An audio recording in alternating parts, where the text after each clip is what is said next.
ಮುಂಚೆ ನಾನು ಸ್ವಲ್ಪ ದೂರ ನಿಮ್ಮ ಇದಕ್ಕೆ ಬರ್ಬೇಕು, ಹಾಸ್ಪಿಟ್ಲಿಗೆ ಬರ್ಬೇಕಾದ್ರೂ ಮೆಟ್ಲು ಹತ್ಬೇಕಾದ್ರೆ ತುಂಬ ಕಷ್ಟ ಬಿದ್ದೇ ಬಂದೆ.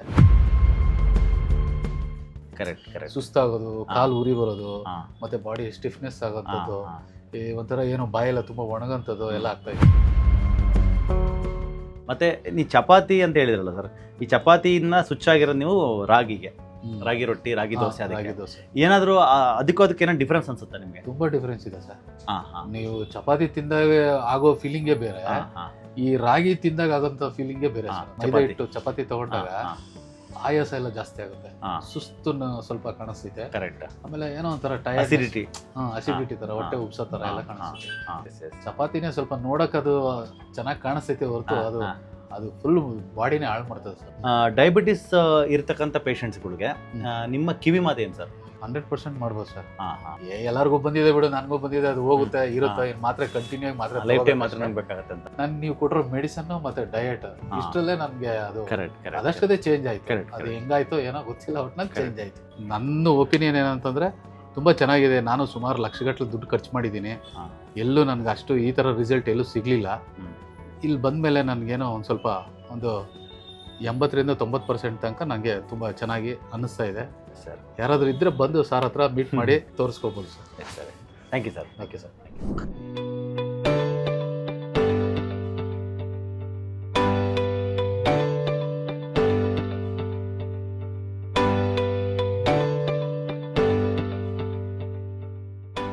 ಡಯಾಬಿಟಿಸು 2-2.5 ವರ್ಷದಿಂದ ಇದ್ದು ಅದನ್ನು ಮಾತ್ರ ನಿಲ್ಸೋಕ್ಕಾಗತ್ತಾ ಅಂತಂದರೆ ಡಯಾಬಿಟಿಸ್ ಮಾತ್ರನ ಖಂಡಿತವಾಗ್ಲೂ ಅದನ್ನ ರಿವರ್ಸ್ ಮಾಡ್ಕೊಂಡು ಮಾತ್ರ ನಿಲ್ಲಿಸಿದ್ದಾರೆ. ನಮ್ಮಲ್ಲಿ ರವಿಕುಮಾರ್ ಅಂತ ಒಬ್ಬರಿದ್ದಾರೆ, ಅವ್ರಿಗೆ 2 ಇಯರ್ಸಿಂದ ಇತ್ತು ಡಯಾಬಿಟಿಸು. ಸೊ ಇಲ್ಲಿ ಬಂದ ಮೇಲೆ ಅವ್ರಿಗೆ ಆಲ್ಮೋಸ್ಟು ಈ ಇನ್ಸುಲಿನ್ ಡಯಟ್ ಅಂತ ಕೊಟ್ವಿ. ಇನ್ಸುಲಿನ್ ಅಂತಂದರೆ ಡಯಾಬಿಟಿಸ್ ಮೇಯ್ನ್ಲಿ ಬರೋದು ಬಿಕಾಸ್ ಆಫ್ ಇನ್ಸುಲಿನ್ ರೆಸಿಸ್ಟೆನ್ಸ್. ಅಂದರೆ ನಮ್ಮ ದೇಹಕ್ಕೆ ಪದೇ ಪದೇ ತಿಂತಕ್ಕಂಥ ಒಂದು ಅಭ್ಯಾಸ ಮಾಡ್ಕೊಳೋದ್ರಿಂದ ಅಥವಾ ಜಾಸ್ತಿ ಹೆಚ್ಚಿನದಾಗಿ ಕಾರ್ಬೋಹೈಡ್ರೇಟ್ಗಳು ಪ್ರಮಾಣ ತೊಗೊಳೋದ್ರಿಂದ ಇನ್ಸುಲಿನ್ ಹಂಗೆ ಉತ್ಪತ್ತಿಯಾಗಿ ಓವರ್ ಆಗಿಬಿಟ್ಟಿರುತ್ತೆ ಬಾಡಿ. ಸೊ ಅವ್ರಿಗೆ ಏನು ಮಾಡಿದ್ವಿ, ನಾವು ಸ್ವಲ್ಪ ಪ್ರೋಟೀನ್ ಡಯಟ್ ಕೊಟ್ವಿ, ಮತ್ತು ಹೈ ಫ್ಯಾಟ್ ಡಯಟ್ ಕೊಟ್ವಿ, ಸ್ವಲ್ಪ ಜ್ಯೂಸಸ್ಸು, ವೆಜಿಟೇಬಲ್ ಜ್ಯೂಸಸ್ಸು ಅದೆಲ್ಲ ಕೊಡೋಕೆ ಸ್ಟಾರ್ಟ್ ಮಾಡಿದ್ಮೇಲೆ ಬಾಡಿನಲ್ಲಿ ಸ್ವಲ್ಪ ಇನ್ಸುಲಿನ್ ಸೆನ್ಸಿಟಿವಿಟಿ ಆಗ್ತಾ ಹೋಯಿತು. ಸೊ ಹಾಗಾಗಿ ಮಾತ್ರೆ ಮುಂಚೆ ತೊಗೊಳ್ತಾಯಿದ್ರು. ಸೊ ಮುಂಚೆ ಆಲ್ಮೋಸ್ಟ್ 3 to 4 ಲೆವೆಲ್ವರೆಗೂ ಮಾತ್ರೆ ಇತ್ತವ್ರಿಗೆ. ಸೊ ಸ್ಟೆಪ್ ಕಡಿಮೆ ಮಾಡಿಕೊಂಡು ವಿಟಮಿನ್ ಸಿ ಇಂಜೆಕ್ಷನ್ಸ್ ಕೊಟ್ಟು, ಮತ್ತು ಸ್ವಲ್ಪ ಕಿಲೇಷನ್ ಥೆರಪಿ, ಓಝೋನ್ ಥೆರಪಿ ಇದೆಲ್ಲ ಕೊಟ್ಕೊಂಡು ಅವ್ರ ಬಾಡಿಲಿರ್ತಕ್ಕಂಥ ಈ ಟಾಕ್ಸಿನ್ಸ್ ಪ್ರಮಾಣನ ಕಡಿಮೆ ಮಾಡಿದ್ವಿ.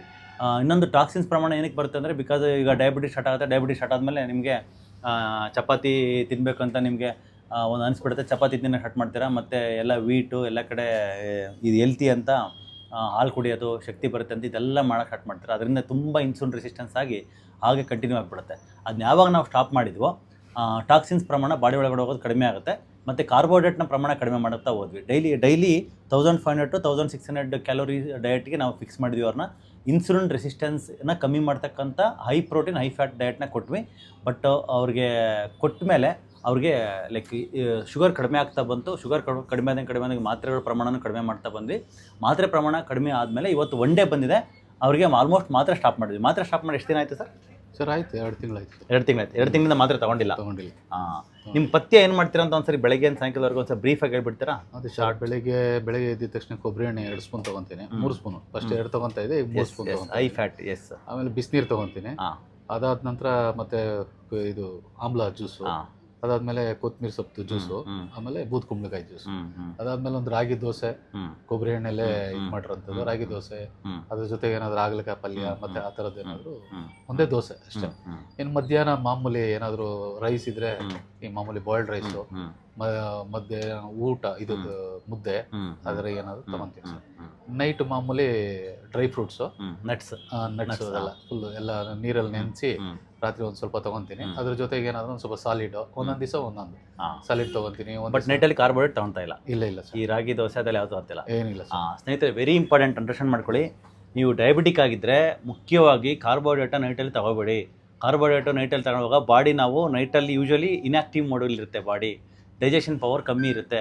ನಾವು ಆ ಟೈಮಲ್ಲಿ ಇನ್ಸುಲಿನ್ನು ಗ್ಲುಕೋಸ್ ಸ್ಪೈಕ್ ಜಾಸ್ತಿ ಆಗುತ್ತೆ ನೈಟಲ್ಲಿ. ಯಾಕಂದರೆ ಅಟ್ಲೀಸ್ಟ್ ಡೇ ಟೈಮಲ್ಲಿ ತೊಗೊಂಡು ಸ್ವಲ್ಪ ಮೂವ್ಮೆಂಟ್ ಆದ್ರೂ ಮಾಡ್ತಾ ಇರ್ತೀವಿ ನಾವು ಹೊರಗಡೆ. ಒಂದು ಹೆಂಗಾರು ಅಟ್ಲೀಸ್ಟ್ 100 ಹೆಜ್ಜೆ 200 ಹೆಜ್ಜೆ ಆದರೂ ನಡೆದೇ ನಡೀತೀವಿ. ಏನೇ ಫಿಸಿಕಲ್ ಇನ್ಆಕ್ಟಿವ್ ಅಂತ ಕರೆದ್ರು ಕೂಡ, ಬಟ್ ನೈಟಲ್ಲಿ ಯಾವುದೇ ರೀತಿ ಆಕ್ಟಿವಿಟಿ ಇಲ್ದಂಗೆ ನಾವು ಊಟ ಮಾಡ್ತೀವಿ ಮತ್ತು ಒಂದು 2 ಅವರ್ ಮಲ್ಕೊತೀವಿ. ಆಗ ನಮ್ಮ ಬಾಡಿಲಿ ಆ ಒಂದು ಇನ್ಸುಲಿನ್ ಸ್ಪೈಕ್ ಆಗೋದಕ್ಕೆ ಕಾಮನ್ ಆಗಿರ್ತಕ್ಕಂಥ ಒಂದು ರೀಸನ್ ಅಂತಂದರೆ ಇನ್ಆಕ್ಟಿವಿಟಿ. ಮತ್ತು ನೈಟಲ್ಲಿ ಡೈಜೆಸ್ಟಿವ್ ಪವರ್ ಇರೋಲ್ಲ, ಸನ್ಲೈಟ್ ಇರೋಲ್ಲ. ಸೊ ಹಾಗಾಗಿ ನೈಟಲ್ಲಿ ಬರೀ ಫ್ಯಾಟು ಅವರು ನಟ್ಸ್ ತೊಗೊಂಡಿದ್ದಾರೆ, ಮತ್ತು ತೆಂಗಿನಕಾಯಿ ತಿಂದಿದ್ದಾರೆ, ಮತ್ತು ತರಕಾರಿ ಸಲಾಡು ಮತ್ತು ಪಲ್ಯಗಳು ಆ ಥರ ತೊಗೊಂಡಿದ್ದಾರೆ.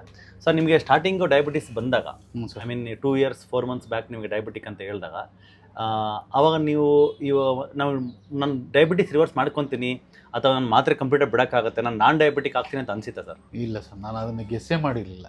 ನಾನು ನಿಮ್ಮ ಕ್ಲಿನಿಕ್ ಬಂದಮೇಲೆ ನನ್ಗೆ ಇಲ್ಲಿ ಬಂದು ಮೆಡಿಸಿನ್ ಎಲ್ಲ ತೊಗೊಳ್ತಾ ಇದ್ಮೇಲೆ ಅವಾಗ ಮಾತ್ರೆ 1-2 ಸರಿ ತೊಗೋತಾ ಇದ್ದೆ. ಕರೆಕ್ಟ್. ತೊಗೊಂಡು ಆದಷ್ಟು ಕಡೆ ಕಂಪ್ಲೀಟ್ ಆಗಿ ಇದಾಯ್ತು. ಆಮೇಲೆ ಬಾಡಿನೇ ಚೇಂಜ್ ಆಯಿತು. ಕರೆಕ್ಟ್. ಸುಸ್ತಾಗೋದು, ಕಾಲು ಉರಿ ಬರೋದು, ಮತ್ತೆ ಬಾಡಿ ಸ್ಟಿಫ್ನೆಸ್ ಆಗೋಂಥದ್ದು, ಈ ಒಂಥರ ಏನೋ ಬಾಯೆಲ್ಲ ತುಂಬ ಒಣಗಂಥದ್ದು ಎಲ್ಲ ಆಗ್ತಾ ಇತ್ತು.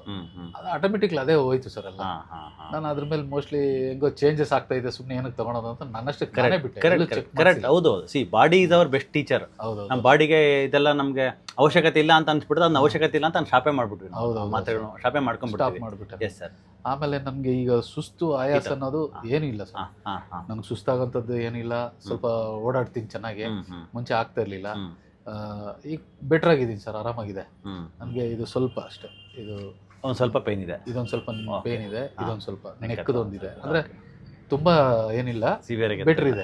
ಓಕೆ, ಇರೋದ್ರಲ್ಲಿ ಬೆಟರ್ ಆಗಿದೆ ಸರ್. Okay sir. ಮೇನ್ಲಿ ನೀವು ಹಾಸ್ಪಿಟ್ಲಿಗೆ ಬಂದು ಸರ್ವೈಕಲ್ ಮತ್ತು ಲಂಬಾರ್ ಸ್ಪಾಂಡಿಲೋಸಿಸ್. ಹೌದೌದು, ಅದಕ್ಕೆ ಬಂದಿದ್ದು, ಡಯಾಬಿಟಿಸ್ಗೆ ಅಂತ ಬಂದಿಲ್ಲ. ಇಲ್ಲ ಸರ್. ಸೊ ಡಯಾಬಿಟಿಸ್ಗೆ ಅಂತ ಡಯಾಬಿಟಿಸ್ ರಿವರ್ಸ್ ಆಗಿರೋದು ಒಂದು ಎಕ್ಸ್ಟ್ರಾ ಬೆನಿಫಿಟ್ ಆದಂಗೆ ಆಗಿದೆ. Benefit sir. ಕರೆಕ್ಟ್. ಯಾಕಂದ್ರೆ ಇದನ್ನ ನಾವು ಹೇಳೋದಂದ್ರೆ ಬಾಡಿನ ನಾವು ಒಂದು ಯೂನಿಟ್ ಆಗಿ ಟ್ರೀಟ್ ಮಾಡ್ತೀವಿ. ಹೌದು ಸರ್. ಇದು ಕುತ್ತಿಗೆ ನೋವಿಗಿದು, ಸೊಂಟ ನೋವಿಗಿದು, ಮಂಡಿ ನೋವಿಗಿದು, ಶುಗರ್ಗಿದು, BP-ಗಿದು, ಈ ಥರ ಇಲ್ಲ. Body is a 1 unit. ಎಲ್ಲ ಡಿಸೀಸಸ್ಗೂ ಮೇನ್ ರೂಟ್ ಕಾಸ್ ಬಂದು ಇನ್ಸುಲಿನ್ ರೆಸಿಸ್ಟೆನ್ಸ್. ನಾವು ತಿಂತಕ್ಕಂಥ ಹೈ ಕಾರ್ಬೋಹೈಡ್ರೇಟ್ ಡಯಟು ಮತ್ತು refined sugars, milk, gluten, chapati, maida, ಈ ಐಟಮ್ಸು ಇವನ್ನೆಲ್ಲ. ಸೊ ನಾವು ಅವನ್ನ ಬಿಡುವಾಗ ಬಾಡಿನ ಮೆಟಾಬಲಿಸಮ್ ಬೂಸ್ಟ್ ಆಗುತ್ತೆ. ಆವಾಗ ಡಿಜೆನ್ರೇಷನ್ ಆಗ್ತಿರ್ತಲ್ಲ, ಅಂದರೆ ಸ್ಪಾಂಡಿಲೋಸಿಸ್ ಅಂದರೆ ನೆಕ್ಕಲ್ಲಿ ಇರ್ತಕ್ಕಂಥ ಡಿಸ್ಕ್ ಡಿಜೆನ್ರೇಷನ್ ಆಗ್ತಿರುತ್ತೆ ಅದೇ ಫುಡ್ಡಿಂದನೇ. ಸೊ ಅದೇ ಫುಡ್ಡಿಂದನೇ ಸೊಂಟದಲ್ಲಿರೋ ಡಿಸ್ಕ್ ಡಿಜೆನ್ರೇಟ್ ಆಗ್ತಾನೆ, ಮಂಡಿ ಜಾಯಿಂಟ್ ಪೈನು ಎಲ್ಲವೂ ಬರೋಕ್ಕೆ ಸ್ಟಾರ್ಟ್ ಆಗಿರ್ತವೆ. ಮತ್ತು ಅದೇ ಡಯಾಬಿಟಿಸು ಕೂಡ ಕಂಟಿನ್ಯೂ ಆಗ್ತಾ ಇರುತ್ತೆ. ಅಥವಾ ಡಯಾಬಿಟಿಸ್ ಇಲ್ಲ ಅಂದರೆ ಕೂಡ ಹೊಸದಾಗಿ ಸೃಷ್ಟಿ ಆಗುತ್ತೆ. ಸೊ ನಾವು ಯಾವಾಗ ನಿಮಗೆ ಈ ಒಂದು ನ್ಯಾಚುರಲ್ ಇರ್ತಕ್ಕಂಥ ಡಯಟ್ ಸಿಸ್ಟಮ್ ಮೇಲೆ ಮಾಡಿಬಿಟ್ಟು ಬಾಳಿರ್ತಕ್ಕಂಥ ಟಾಕ್ಸಿನ್ಸ್ನ ಕಡಿಮೆ ಮಾಡ್ತಾ ಹೋಗೋದ್ವಿ, ಅಂದರೆ ವಿಟಮಿನ್ ಸಿ ಅಥವಾ ಕಿಲೇಷನ್ ಇಂಜೆಕ್ಷನ್ಸು ಅದನ್ನೆಲ್ಲ ಕೊಟ್ಕೊಂಡು ಮತ್ತು ಸಪ್ಲಿಮೆಂಟೇಷನ್ಸ್ ಕೊಟ್ವಿ. ಯಾಕಂದರೆ ಡಯಾಬಿಟೀಸ್ ಬರೋದು ಇದನ್ನೆಲ್ಲ ಕೊಟ್ಕೊಂಡು ಹೋದಾಗ ನಿಮಗೆ ಬಾಡಿ ಚೆನ್ನಾಗಿ ರೆಸ್ಪಾನ್ಸ್ ಮಾಡ್ತವೆ. ಆಮೇಲೆ ಡಯಾಬಿಟೀಸ್ ಬರೋದಕ್ಕೆ ಇನ್ನೊಂದು ರೀಸನ್ ಅಂದರೆ deficiencies, zinc deficiency, chromium deficiency, ಮತ್ತು ಮೆಗ್ನೀಷಿಯಮ್ ಡಿಫಿಷಿಯನ್ಸಿ, ಈ ವಿಟಮಿನ್ ಡಿ ಡಿಫಿಷಿಯನ್ಸಿ, ಇವೆಲ್ಲ ಡೆಫಿಷಿಯನ್ಸೀಸ್ ಇರುತ್ತೆ. ಆ ಡೆಫಿಷಿಯನ್ಸಿ ಇರುವಾಗ ನಿಮ್ಮ ದೇಹದಲ್ಲಿ ಈ ಮಾಮೂಲಿ ಕುತ್ತಿಗೆ ಸೊಂಟ ನೋವು ಬರುತ್ತೆ, ಜೊತೆಗೆ ಡಯಾಬಿಟಿಸ್ ಕೂಡ ಒಳಗಡೆ ಬಂದಿರುತ್ತೆ.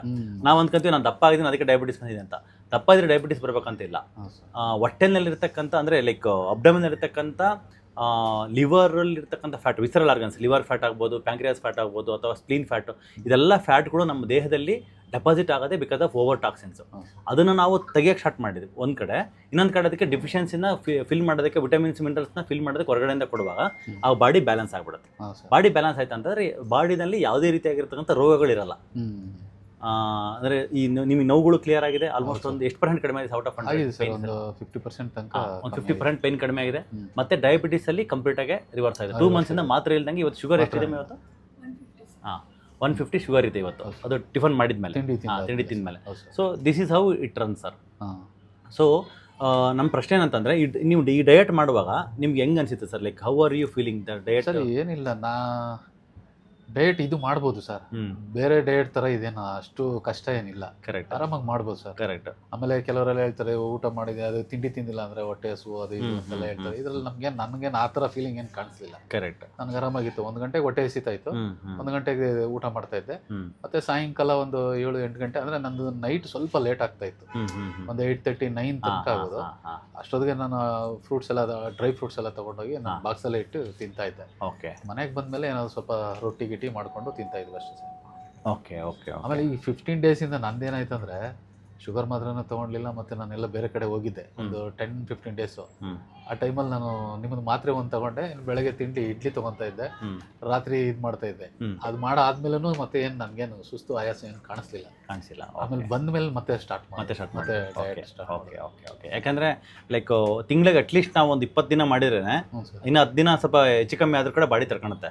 ತಿಂಗಳ 30 ದಿನ ನಾವು ಟಾಕ್ಸಿನ್ಸ್ ಲೋಡ್ ಕೊಡುವಾಗ ತರ್ಕೊಳಲ್ಲ ಅದು. ಸೊ ಅಟ್ಲೀಸ್ಟ್ ನಿಮ್ಗೆ ವರ್ಕ್ ಇರುವಾಗ ಬಿಸಿ ಇರ್ತೀರಿ, ಫೀಲ್ಡ್ ವರ್ಕು, ಆ ಟೈಮಲ್ಲಿ ನೀವು ಮಾಡುವಾಗ ಹೆಚ್ಚು ಕಮ್ಮಿ ಆದ್ರೆ ನಡೆಯುತ್ತೆ ಸರ್, ತೊಂದರೆ ಇಲ್ಲ. ಮತ್ತೆ ನಾವು ರೂಟೀನ್ ಬರುವಾಗ ನಾರ್ಮಲ್ ಆಗಿರ್ಬೇಕಾರೆ ಲೈಕ್ ಮನೆಗೆ ಇರ್ಬೇಕಾರೆ ಸೇಮ್ ಹೆಲ್ತಿ ರೂಟೀನ್ ಪ್ರಾಕ್ಟೀಸ್ ಮಾಡ್ತಾ ಹೋಗ್ಬೋದು. ಸರ್ ನೆಕ್ಸ್ಟು ಡಯಾಬಿಟಿಸ್ ಇರ್ತಕ್ಕಂಥ ಪೇಷಂಟ್ಸ್ಗಳಿಗೆ ನಿಮ್ಮ ಕಿವಿ ಮಾತು ಏನು ಸರ್? ಏನಿಲ್ಲ ಸರ್, ನೀವು ನಿಮ್ಮ ಪರ್ಸ್ನಲ್ ಎಕ್ಸ್ಪೀರಿಯನ್ಸು ಅದು ರಿವರ್ಸ್ ಮಾಡ್ಕೊಳಕ್ಕಾಗತ್ತಾ ಇಲ್ವಾ? 100% ಮಾಡ್ಬೋದು ಸರ್. ಮಾಡ್ಬೋದು. ನನಗೆ ಗೊತ್ತಿಲ್ದಂಗೆ ನಾನು ಮಾಡಿದೀನಿ ಸರ್. ನನಗೆ ಗೊತ್ತಿಲ್ಲ ಇದ್ರ ಬಗ್ಗೆ ನನಗೆ ಯೋಚನೆನೇ ಇಲ್ಲ. ಎಲ್ಲರಿಗೂ ಬಂದಿದೆ ಬಿಡು, ನನಗೂ ಬಂದಿದೆ, ಅದು ಹೋಗುತ್ತೆ ಇರುತ್ತೆ, ಮಾತ್ರ ಕಂಟಿನ್ಯೂ ಆಗಿ ಮಾತ್ರ ಲೈಫ್ ಟೈಮ್ ಮಾತ್ರ ಬೇಕಾಗತ್ತೆ ಅಂತ ಡೈಲಿ ಒಂದೊಂದು ಮಾತ್ರ ಹಾಕೋಣತ್ತಾನೆ ಅಂತಾನೆ ಅನ್ಕೊಂಡಿದ್ದೆ. ಆಮೇಲೆ ನಾನು ಇದ್ರ ಬಗ್ಗೆ ಯೋಚನೆನೇ ಮಾಡಿರ್ಲಿಲ್ಲ. ನನಗೆ ಬರೀ ಯೋಚನೆ ಇದ್ದಿದ್ದು ಬರೀ ಸ್ಪೈನು ಮತ್ತೆ ನೆಕ್ ಅಷ್ಟೇ ಇದ್ದಿದ್ದು ನನಗೆ. ಬೇರೆ ಇನ್ನೇನು ಇದ್ರ ಬಗ್ಗೆನೂ ನನಗೇನು ಅರಿವಿರ್ಲಿಲ್ಲ. ನನ್ ನೀವು ಕೊಟ್ಟಿರೋ ಮೆಡಿಸನ್ ಮತ್ತೆ ಡಯಟ್ ಇಷ್ಟರಲ್ಲೇ ನನಗೆ ಅದು ಅದಷ್ಟೇ ಚೇಂಜ್ ಆಯ್ತು. ಅದು ಹೆಂಗಾಯ್ತು ಏನೋ ಗೊತ್ತಿಲ್ಲ, ಒಟ್ಟಿನಲ್ಲಿ ಚೇಂಜ್ ಆಯ್ತು. ನಿಮ್ಮ ಮೆಡಿಸನ್ ಸರ್, ಮೆಡಿಸನ್ ತುಂಬಾ ಒಳ್ಳೆ ಮೆಡಿಸನ್ ಸರ್. ಅಂದರೆ ಇದ್ರ ಕೊಟ್ಟಿರೋದು ಎಲ್ಲನೂ ಕೂಡ ಸಪ್ಲಿಮೆಂಟ್ಸ್. ಸೊ ಇಷ್ಟು ಸಪ್ಲಿಮೆಂಟ್ಸ್ನ ತಗೊಳ್ಳುವಾಗ ಏನಪ್ಪ ಇದು ಇಷ್ಟೊಂದು ಮಾತ್ರ ಕೊಟ್ಟಿದ್ದಾರೆ ಅಂತ ಅನ್ನಿಸ್ತಾ ನಿಮಗೆ? ಸರ್ ನನಗೆ ಆವಾಗ ಸ್ಟಾರ್ಟಿಂಗ್ ಬಂದಾಗ ನನಗೇನು ಅನ್ನಿಸ್ಲಿಲ್ಲ ಸರ್, ಯಾಕಂದ್ರೆ ಪೇಯ್ನ್ ಆ ಥರ ಇತ್ತು ನನಗೆ. ಅಯ್ಯೋ ಹೆಂಗೋ ವಾಸಿ ಆದ್ರೆ ಸಾಕಪ್ಪ ಅನ್ನೋ ಲೆಕ್ಕದಲ್ಲಿ ಇತ್ತು. ಆದ್ರೆ ನಾನು ಯಾವ್ದು ಯೋಚನೆ ಮಾಡ್ಲಿಲ್ಲ ಸರ್. ನನ್ಗೇನ್ ಮಾತ್ರ ಏನು ಜಾಸ್ತಿ ಅಂತ ಅನ್ಸ್ಲಿಲ್ಲ. ಮೋಸ್ಟ್ಲಿ ಇದಕ್ಕಿಷ್ಟು ಬೇಕೇನೋ ಅಂತ ಅನ್ನಿಸ್ತು. ಇದಕ್ಕಿಷ್ಟು ಕೊಟ್ರೇನೆ ಅದು ಕಮ್ಮಿ ಆಗುತ್ತೇನೋ ಅನ್ನೋ ಲೆಕ್ಕದಲ್ಲಿ ನಾನು ಯೋಚನೆ ಮಾಡಿದ್ದೆ. ಯಾಕಂದ್ರೆ ಅಷ್ಟು ಡಿಫಿಷಿಯನ್ಸೀಸ್ ಇರುತ್ತೆ ಸರ್. ಈಗ ಬೋನಲ್ಲಿ ಟ್ರೇಸ್ ಮಿನರಲ್ಸ್ 18 ಟ್ರೇಸ್ ಮಿನರಲ್ಸ್ ಇರುತ್ತೆ. ಆ 18 ಟ್ರೇಸ್ ಮಿನರಲ್ಸ್ ಅಲ್ಲಿ ಅದು ಈ ಇಂಡಿಯಾದಲ್ಲಿ ಇರ್ತಕ್ಕಂಥ ಮೆಡಿಸಿನ್ ಸಿಸ್ಟಮ್ ಹೆಂಗಂದ್ರೆ ಫಾರ್ಮಸಿ ಸಿಸ್ಟಮು ಎಲ್ಲನೂ ಕೂಡ ಒಂದರಲ್ಲಿ ಕಾಂಪೌಂಡಿಂಗ್ ಮಾಡಲ್ಲ. ಮಲೇಷಿಯಾದಲ್ಲಿ, ಆಸ್ಟ್ರೇಲಿಯಾದಲ್ಲಿ ಸಪರೇಟ್ ಎಲ್ಲನೂ ಕಾಂಪೌಂಡಿಂಗ್ ಮಾಡಿ ಕೊಟ್ಬಿಡ್ತಾರೆ. ಬಟ್ ಇಂಡಿಯಾ ಈಗ ಒಂದು ಮಾತ್ರೆ ಅಂದರೆ ಅದರಲ್ಲಿ 18 ಮಾತ್ರೆ ಅಂದರೆ 18 ಕಂಪೋಸಿಷನ್ ಅಂತಂದರೆ 18 ಕಂಪೋಸಿಷನ್ ಅದ್ರಾಗ ಸೇರಿಸಿ ಕೊಡ್ಬೋದು. ಅಲ್ಲಿ ಆ ಥರ ಸಿಸ್ಟಮ್ ಇದೆ. ಇಂಡಿಯಾದಲ್ಲಿ ಆ ಥರ ಇಲ್ಲ. ಸೊ ಹಂಗಾಗಿ ಈಗ ಜಿಂಕಿಗೆ ಒಂದು ಸಪ್ರೇಟು, ಮೆಗ್ನೀಷಿಯಮ್ ಒಂದು ಸಪ್ರೇಟು, ಕ್ಯಾಲ್ಸಿಯಮ್ ಒಂದು ಸಪ್ರೇಟ್ ಹಿಂಗೆ ಬರ್ತೈತೆ. ಇನ್ ಕೇಸ್ ಕಾಂಪೌಂಡಿಂಗ್ ಮಾಡಿ ಎಲ್ಲ ಒಟ್ಟಿಗೆ ಕೊಟ್ಟರು ಕೂಡ ತುಂಬ ಲೋಡೋಸ್ ಆಗುತ್ತೆ. ನಮ್ಮ ಬಾಡಿಗೆ ಸಫಿಷಿಯೆಂಟಾಗಿ ಆಗಲ್ಲ. ವಿಟಮಿನ್ ಡಿ ಒಂದಿನಕ್ಕೆ 400 ಇಂಟರ್ನ್ಯಾಷನಲ್ ಯೂನಿಟ್ಸ್ ತಗೊಂಡ್ರೆ ಸಾಕು ಅಂತ ಹೇಳುತ್ತೆ. ಬಟ್ 400 ಇಂಟರ್ನ್ಯಾಷನಲ್ ಯೂನಿಟ್ಸ್ ನಮ್ಮ ಬಾಡಿಗೆ ಸಾಕೇ ಆಗೋದಿಲ್ಲ. ಮಿನಿಮಮ್ 10,000 ಇಂಟರ್ನ್ಯಾಷನಲ್ ಯೂನಿಟ್ಸ್ ಮತ್ತು 100 mg ಆಫ್ ವಿಟಮಿನ್ K27 ಬೇಕೇ ಬೇಕು. ಬಟ್ ಈ ಒಂದು ಕಾಂಪೋಸಿಷನ್ ನಮ್ಮ ಬಾಡಿಗೆ ಆ ಥರ ಆಗ್ತಾ ಇರಲ್ಲ. ಸೊ ಹಂಗಾಗಿನೇ ನಾವು ವಿ ಆಲ್ವೇಸ್ ಫೋಕಸ್ ಆನ್ ಸಪ್ಲಿಮೆಂಟೇಷನ್ನ ಜಾಸ್ತಿ ಫೋಕಸ್ ಮಾಡ್ತೀವಿ. ಒಂದು ಕಡೆ ಡಿಟಾಕ್ಸ್ ಮಾಡ್ತೀವಿ ಬಾಡಿನ, ಇನ್ನೊಂದು ಕಡೆ ಸಪ್ಲಿಮೆಂಟೇಷನ್ ಕೊಟ್ಟು ಬಾಡಿಲಿ ಫಿಲ್ ಮಾಡ್ತಾ ಹೋಗ್ತೀವಿ.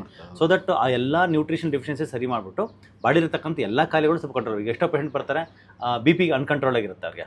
ನಾವು ಟ್ರೀಟ್ಮೆಂಟ್ ಮಾಡ್ತಾ ಡಯಟ್ ಮಾಡ್ತಾ BP ನಾರ್ಮಲ್ ಆಗಿ 180, 190 ಇರೋದು 140, 130, 140 ಹಂಗೆ ಬಂದ್ಬಿಡುತ್ತೆ. ಆಮೇಲೆ ಸ್ವಲ್ಪ ದಿನ ಆದ್ಮೇಲೆ ಲೋ BP ಆಗಿ ಸ್ಟಾರ್ಟ್ ಆಗುತ್ತೆ. ಅವ್ರು ಅಂದ್ಕೊಂತಾರೆ ಲೋ BP ಆಗ್ತಾ ಇರೋದು ಬಂದು ಈ ಮಾತ್ರೆ ನಮ್ಮ ಮಾತ್ರೆ ತಗೊಂತಿರ್ತಾರಲ್ಲ ಅದರಿಂದ ಲೋ BP ಆಗ್ತಿದೆ ಅಂತ. ಅಲ್ಲ, ಆ ಪ್ರೀವಿಯಸ್ ತಗೊಂತಿರ್ತಕ್ಕಂಥ BP ಟ್ಯಾಬ್ಲೆಟ್ ಇರುತ್ತಲ್ಲ, ಅದು ಎಕ್ಸಾಂಪಲ್ ನಾರ್ಮಲ್ ಇರ್ತಕ್ಕಂಥ BP ಪೇಷಂಟ್ಸ್ಗೆ ನಾವು BP ಮಾತ್ರೆ ಕೊಟ್ಟರೆ ಲೋ BP ಆಗುತ್ತೆ. ಸೊ ಅವ್ರ ಪೇಷಂಟ್ ಮುಂಚೆ BP ಪೇಷಂಟ್ ಆಗಿದ್ರು, ಇವಾಗ ಎಲ್ಲ ಡಯಟು ಸಪ್ಲಿಮೆಂಟೇಷನ್ ತಗೊಂಡು ಇವಾಗ ನಾರ್ಮಲ್ ಆಗಿದ್ದಾರೆ ಅವರು. ಅವಾಗ ಅವ್ರಿಗೆ BP ಮಾತ್ರ ತಗೊಳ್ಳುವಾಗ ಆಬ್ವಿಯಸ್ ಲೋ BP ಆಗುತ್ತೆ. ಅವಾಗ ಅವ್ರು ಬಿಡ್ಬೇಕಾಗಿರೋದೇನು BP ಮಾತ್ರ ಬಿಡಬೇಕು. ನಾರ್ಮಲ್ ಆಗಿರ್ತಕ್ಕಂಥ ವ್ಯಕ್ತಿ BP ಮಾತ್ರ ಏನಕ್ಕೆ? ಇವಾಗ ಒಂದು 18-20 ವರ್ಷಕ್ಕೆ ಹೆಲ್ತಿಯಾಗಿ ಹೆಂಗಾಗಿದೆ, ನಾನು BP ಮಾತ್ರ ಕೊಟ್ಟರೆ ಆಬ್ವಿಯಸ್ ಲೋ BP ಆಗುತ್ತೆ. ಅದೇ ಥರ ನಮ್ಮ ರಕ್ತನಾಳಗಳು ಕೂಡ ಒಂದು ಎಕ್ಸ್ಪ್ಯಾಂಡಿಂಗ್ ಕೆಪಾಸಿಟಿ ಬರುತ್ತೆ, ಒಂದು ಎಲಾಸ್ಟಿಸಿಟಿ ಬರುತ್ತೆ. ಅದೆಲ್ಲ ಬರುವಾಗ ಅದು ಆ ಥರ ಆಗುತ್ತೆ, ಈ ಥರ ಮಾಡ್ತಾರೆ. ಸೊ ಹಂಗೆ ಅದೇ ರೀತಿ ಡಯಾಬಿಟಿಸು ಕೂಡ ಲೈಕ್ ಒಂದ್ಸರಿ ಬಂದು ಅದು ಪರ್ಮನೆಂಟಾಗಿ ಇರ್ಬೇಕಂತಿಲ್ಲ. ನಾವು ಹಂಗೆ ರಿಟರ್ನ್ ಮಾಡ್ಕೊಂಡು ಡಯಟ್ ಅಂಡ್ ಸಪ್ಲಿಮೆಂಟೇಷನ್ ನಾರ್ಮಲ್ ಮಾಡ್ಕೊಂತ ಬರ್ಬೋದು ಸರ್.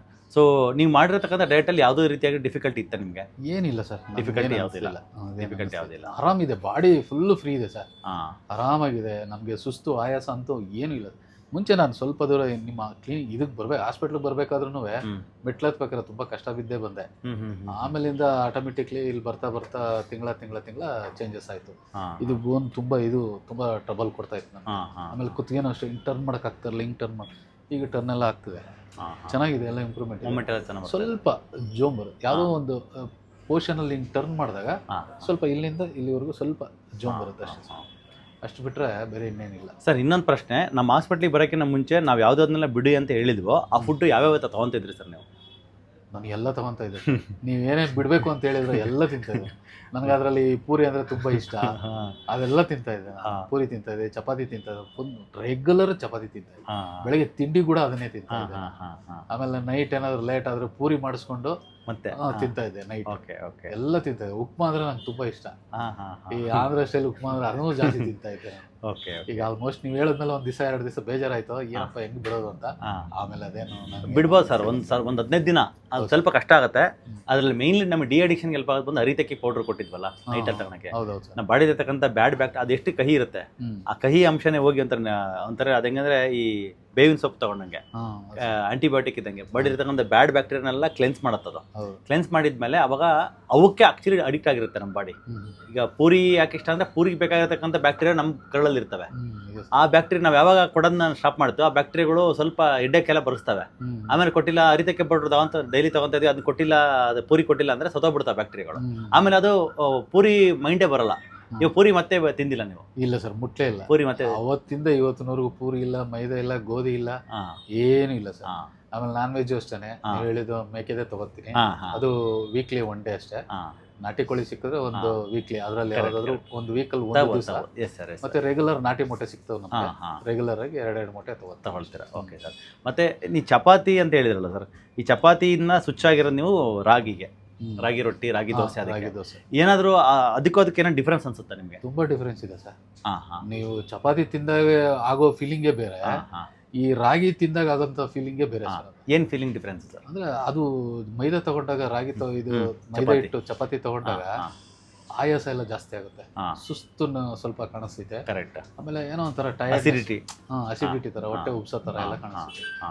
ಈ ರಾಗಿ ತಗೊಂಡ್ರೆ ನಾರ್ಮಲ್ ಆಗಿರುತ್ತೆ ಸರ್, ಏನು ಅದು ಅಷ್ಟು ಅನ್ಸಲ್ಲ. ಅದರಲ್ಲೂ ಕೊಬ್ಬರಿ ಎಣ್ಣೆದಲ್ಲಿ ಇದು ಮಾಡಿರೋದು ಇನ್ನೂ ಚೆನ್ನಾಗಿರುತ್ತೆ, ಅದು ಪರಿಮಳನೇ ಚೆನ್ನಾಗಿ ಬರ್ತದೆ.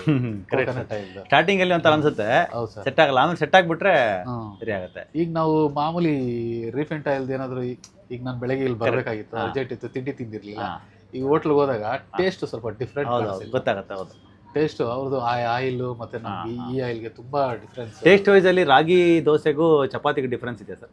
ತುಂಬಾ ಇದೆ ಸರ್, ಟೇಸ್ಟ್ ವೈಸ್ ಅಲ್ಲಿ ತುಂಬಾ ಇದೆ ಸರ್. ಅಂದ್ರೆ ಕಷ್ಟ ಅನ್ನೋ ತರ ನೋಡಿದ್ವಿ ರಾಗಿದು ಕಷ್ಟ ಅನ್ನೋ ತರ, ರಾಗಿ ರೊಟ್ಟಿ ಆಗಲಿ ರಾಗಿ ದೋಸೆ ಆಗಲಿ ಏನಿಲ್ಲ ಸರ್. ಎಸ್ ಎಸ್ ಎಸ್ ಚಪಾತಿನೇ ಸ್ವಲ್ಪ ನೋಡಕ್ ಅದು ಚೆನ್ನಾಗಿ ಕಾಣಿಸ್ತೈತೆ ಹೊರತು ಅದು ಫುಲ್ ಬಾಡಿನೇ ಹಾಳು ಮಾಡ್ತದೆ ಸರ್. ಕರೆಕ್ಟ್ ಕರೆಕ್ಟ್, ಬಾಡಿನೇ ಹಾಳು ಮಾಡ್ತದೆ. ನಾನು ನಿಮ್ಮ ಹತ್ರ ಬಂದ್ಮೇಲೆ ಅದ್ರದ್ದು ದೊಡ್ಡದು ಎಕ್ಸ್ಪೀರಿಯನ್ಸ್ ಆಗಿದೆ ನಾನು. Yes sir.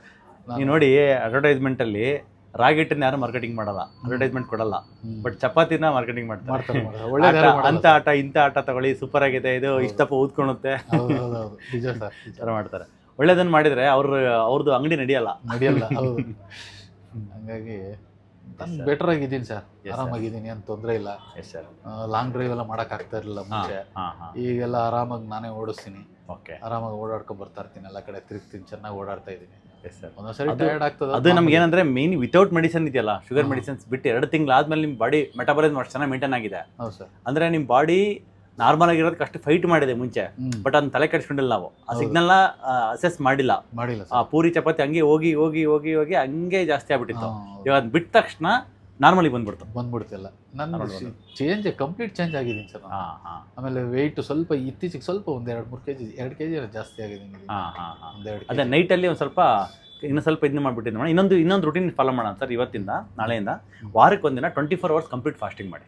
Fasting sir complete ಇವಾಗ ಮಾಡ್ಬೋದು ನೀವು ಈಸಿಯಾಗೆ. 24 ಅವರ್ಸ್. ಎಕ್ಸಾಂಪಲ್ ನೀವು ಸೋಮವಾರ ಫಾಸ್ಟಿಂಗ್ ಇರ್ತೀರಾ ಅಂತ ಅಂದ್ಕೊಂಡ್ರೆ, ಇವತ್ತು ಭಾನುವಾರ ನೈಟ್ ನೀವು ನಟ್ಸ್ ಎಲ್ಲ ತಿಂತೀರಾ, ಮತ್ತೆ ಸೋಮವಾರ ನೈಟೇ ನಟ್ಸ್ ತಿನ್ನಿ.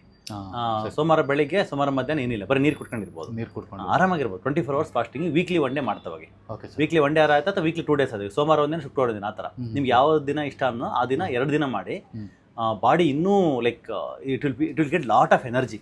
Fasting use lot of energy. ಆ ಟೈಮಲ್ಲಿ ಸ್ವಲ್ಪ ಸ್ಲಗ್ಗಿಶ್ ಅನ್ಸುತ್ತೆ. ಒಂದ್ಸರಿ ಫಾಸ್ಟಿಂಗ್ ಮುಗಿಸಿ ಆ ಫೇಸ್ ಊಟ ಮಾಡಿ ಬಂದ್ಮೇಲೆ ಎನರ್ಜಿಗೆ ಅದಕ್ಕೆ ಹೆಂಗಿರುತ್ತೆ ಅಂದ್ರೆ, ಯು ವಿಲ್ ಫೀಲ್ ಲೈಕ್ ಒಂದು 16 ವರ್ಷ ಹುಡುಗನ ಥರ ಆಗುತ್ತೆ ಈ ಬಾಡಿ. ಸೀರಿಯಸ್ಲಿ ಅಷ್ಟು ಚೇಂಜಸ್ ಇರುತ್ತೆ ಫಾಸ್ಟಿಂಗ್. ಸೊ ಫಾಸ್ಟಿಂಗ್ ಒಂದು ಇನ್ಕ್ಲೂಡ್ ಮಾಡೋಣ, ಮಾಡ್ತಾ ಇದು ಮಾಡೋಣ ಸರ್. ನಮ್ಮ ಯೂಟ್ಯೂಬ್ ನೋಡ್ತಕ್ಕಂಥ ಏನಾದ್ರು ಇಷ್ಟಪಡ್ತೀರಾ ಸರ್ ಕೊನೆಯದಾಗಿ? ಸರಿ, ಎಲ್ಲರೂ ಬನ್ನಿ, ಒಳ್ಳೆ ಕ್ಲಿನಿಕ್ ಇದು, ಹಾಸ್ಪಿಟ್ಲು. ಬೆನ್ನೋವು ಇರೋರ್ಗಂತೂ ಸೂಪರ್ ಇದು, ಬಂದು ಎಲ್ಲರೂ ಇಲ್ಲಿ ತೋರಿಸ್ಕೊಬೋದು. ನನ್ನ ಒಪಿನಿಯನ್ ಏನಂತಂದರೆ ತುಂಬ ಚೆನ್ನಾಗಿದೆ. ನಾನು ಸುಮಾರು ಲಕ್ಷಗಟ್ಟಲೆ ದುಡ್ಡು ಖರ್ಚು ಮಾಡಿದ್ದೀನಿ, ಎಲ್ಲೂ ನನಗೆ ಅಷ್ಟು ಈ ಥರ ರಿಸಲ್ಟ್ ಎಲ್ಲೂ ಸಿಗಲಿಲ್ಲ. ಇಲ್ಲಿ ಬಂದಮೇಲೆ ನನಗೇನೋ ಒಂದು ಸ್ವಲ್ಪ ಒಂದು 80-90% ತನಕ ನನಗೆ ತುಂಬ ಚೆನ್ನಾಗಿ ಅನ್ನಿಸ್ತಾ ಇದೆ ಸರ್. ಯಾರಾದರೂ ಇದ್ದರೆ ಬಂದು ಸರ್ ಹತ್ರ ಮೀಟ್ ಮಾಡಿ, ರಾಕೇಶ್ ಸರ್ನ ಮೀಟ್ ಮಾಡಿ ನೀವು ಮಾಡಿಸ್ಕೋಬೋದು, ಕ್ಲೀನಾಗಿ ತೋರಿಸ್ಕೋಬೋದು sir. Yes sir. Thank you sir. Okay sir.